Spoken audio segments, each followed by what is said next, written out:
This is the Mi'kmaq News. I'm Kyle, your host, and you're watching the Mi'kmaq News. First, I'll take you to see our master chef. He'll talk about Mi'kmaq food, and he'll prepare a common Mi'kmaq recipe for us. I am Chef Louise. Now, to tell you a little bit about Mi'kmaq food. The Mi'kmaq obtain food from forests and seas.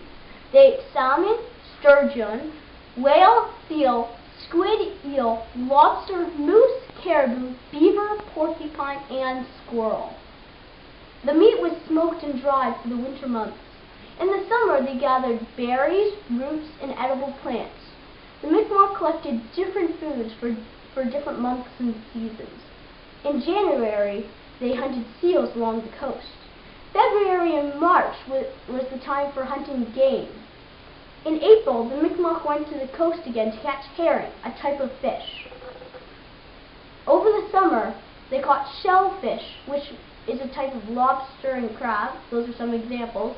And also in the summer, they gathered roots, berries, and edible plants. In December, the Mi'kmaq caught cod while the waters were frozen. Now for the fun part, I will tell you a recipe that you can make at home. It is called educationa, which means Mi'kmaq bread. The ingredients that you'll need for this bread are the following: flour, baking powder, salt, butter, and water. The tools that you will need for it are a bowl, a spoon, a knife, and a bread pan. So, here is how you make it. First, put the flour, baking powder, butter, and salt into the bowl. Next, add the water and mix it into the soft dough. Next, pack the dough into the bread pan. After that, cut the dough into squares using the knife that is covered in flour. Finally, bake it for 45 minutes at 150 degrees Celsius. Take it out and enjoy! Voila! Let's see how it turns out later. Here are some Mi'kmaq food pictures. Mi'kmaq ate seal, salmon, caribou, and squirrel, and many other types of wildlife. I can't wait to taste the master chef's food. But now, let's go on for a commercial break.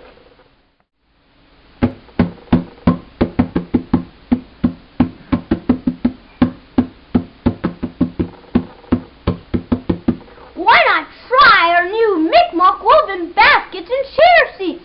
Believe it, there are so many different varieties to choose from. They range from maple to poplar to ash tree variety.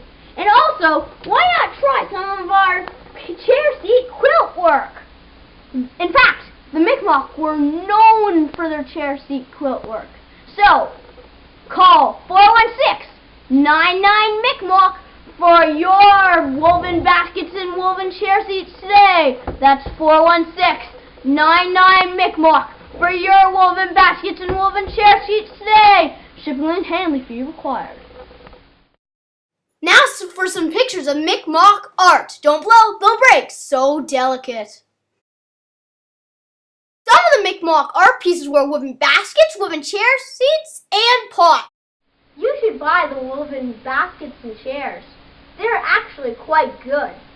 But for now, let's go see our famous architect. He'll tell us all he knows about Mi'kmaq homes. Just right. I'm Bob, the architect. Thank you. Now, let me tell you a little bit about Mi'kmaq homes. The Mi'kmaq lived in houses called wigwams. Wigwams were shaped like domes.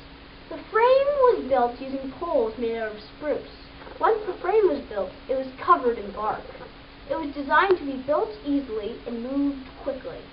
They were mostly built by women. One end for each pole was placed in the ground, and the other end was tied with spruce root to the other poles. Large sheets of burst bark were sewn to the frame to provide cover. Spruce root was used to sew the sheets into place, and this kept wind, rain, and cold weather out. A fire pit was kept in the middle of the wigwam. The top part of the wigwam was left for the smoke from the fire pit to get out. And here is one final fact before I go. The largest wigwam housed 15 people. Here are some pictures of Mi'kmaq homes. Homes were called wigwams. Wigwams were basically tents made out of wooden poles and birch bark. Let's go to my clothes designer and let him talk about Mi'kmaq clothing. Just right. I'm Sir Fashion Designer. Peace, man. Let's talk about Mi'kmaq clothing, shall we? Every piece of clothing that the Mi'kmaq created was man-made. Most clothes were made out of animal skins. The skins were stretched and tanned, which created beautiful furs and leather. Bow and awl was used to sew the pieces together. Men wore leggings, breechcloths, moccasins, beaded headdresses, belts, hats, coats, and robes. Women wore leggings, beaded headdresses, robes, moccasins, and dresses. Babies were wrapped in soft cloth. In the 19th century, the Mi'kmaq traded with the Europeans. Clothing was changed forever by this. Robes were made out of wool, and jackets, skirts, and caps were introduced. Deer and caribou skins were used even after the Europeans came. Peace out, man. Here are some Mi'kmaq clothing pictures. Warm and cozy. Mi'kmaq wore leggings, moccasins, robes, peaked hats, and many more types of clothing. He is a really good clothes designer. He makes the best ties. Anyway, let's go see if the Mi'kmaq bread is ready. It's I, Chef Louis. The Lusky bread is ready. Let's go see. Say, Davis, yeah. You should try some of his food. It's really good. Now, let's see the spiritual leader and hear what he has to say about Mi'kmaq religion. I am the Mi'kmaq spiritual leader. The Mi'kmaq believed that everything was alive and deserved respect. They only took what they needed from nature, and they thanked the Creator for what they took. They believed the Creator made this world. They also believed people go to a special place when they die. This place was called the Land of Souls. There, they were welcomed by the Creator. They also believed in evil spirits, which caused hunger and illnesses. The Mi'kmaq had shamans, which cured the illnesses and removed the evil spirits. The Mi'kmaq saw feathers as a sacred item. They also thought that the eagle was the only creature that could touch the Creator's face. Therefore, an eagle feather was an honor to receive. Only somebody that was unselfish and helped the community would receive one. Now for some Mi'kmaq religion, the honorary Mi'kmaq Creator. The first picture is somebody with an eagle feather.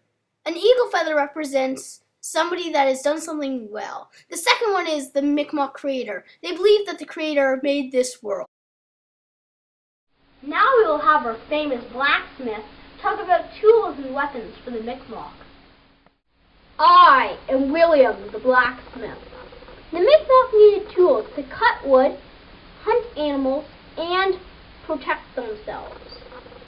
They got the materials from the resources they had. These included bones, teeth, claws, fur, feathers, leather, quills, shells, stones, and wood. Stones were turned into blades. This was done by chipping the stones at sharp edges. When the stones were sharp, they were tied to sticks to make an axe. Beaver's teeth was used for carving. Bones were used for two different purposes, as sewing needles and for weapons. The Mi'kmaq caught fish using weirs. A weir is a kind of trap. To make a weir, the Mi'kmaq placed the stakes firmly in the river. Then they wove branches in between them. The fish were forced to swim into the weir, and the Mi'kmaq caught and ate the fish. For weapons, the Mi'kmaq used bow and arrows, spears, axes, and much more. Now, back to the forge. Here are some pictures of Mi'kmaq tools and weapons. Don't touch, it's sharp. The Mi'kmaq used weapons like bow and arrows, spears and axes, and used tools like weirs. For our final stage of our learning process, let's go see the elder. He will talk about language and storytelling. I am the Mi'kmaq elder. The Mi'kmaq use the Algonquin language family. They only used 11 consonants. These were P, T, K, Q, J, S, L, M, N, W, and Y. They had 5 vowels too, like us. They were A, I, O, U, and E. Mi'kmaq wrote in hieroglyphs. Silas T. Rand studied the Mi'kmaq language. He used the English alphabet to sound out the language. This helped him create an English version of the language. The Mi'kmaq were very keen in storytelling. They used art, music, and dance to help the elders tell the stories down to the next generation. Their kids would soon grow up and tell this story to their kids, and so on. Here is one story that the elders told a generation of kids. It is called How Rabbit Got Its Long Ears. When Rabbit was first put on earth, he had short ears. One day he was bored and decided to play a trick on the other animals. He told Beaver that the sun was not going to rise again. Beaver became very worried and told all the other animals. These animals told their friends, and soon the whole animal world was in panic. They all began to prepare for the loss of the sun. Glooskap, a caring Mi'kmaq spirit, saw the animals behaving strangely. He asked them what was happening. When they told them what they had heard, he knew it was not true. He asked who had said this to them. Glooskap was very angry, and he went to find the rabbit. When Glooskap found him, he pulled Rabbit up by the ears. Rabbit's ears had been long ever since. Now for some language and storytelling pictures. Listen in. First picture is Glooskap, a caring Mi'kmaq spirit. The second one is Mi'kmaq hieroglyphs. And the third one is a picture of Silas T. Rand, who plays an important role in Mi'kmaq language. He tells the most wonderful stories. Anyway, I'm Kyle, your host, and you're watching the Mi'kmaq News. Join us next week when we'll talk about Mi'kmaq celebrations. For now, this is Kyle, signing off.